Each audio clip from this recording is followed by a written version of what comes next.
കൂട്ടുകാരെ, നമുക്കിന്ന് കുക്കറിൽ ഒരു മുട്ടക്കറി ഉണ്ടാക്കിയാലോ?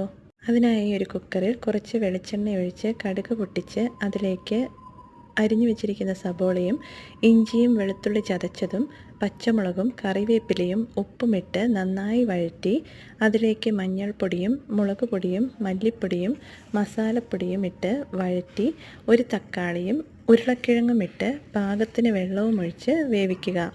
അരപ്പിനാവശ്യമായി കുറച്ച് തേങ്ങയും വലിയ ജീരകം 1/2 ടീസ്പൂണും ഏലക്ക 2 എണ്ണവും ഗ്രാമ്പൂവും പട്ട ഇട്ട് നന്നായി അരച്ച് വെന്ത് വന്നിരിക്കുന്നതിലേക്ക് ഒഴിച്ച് തിളപ്പിക്കുക.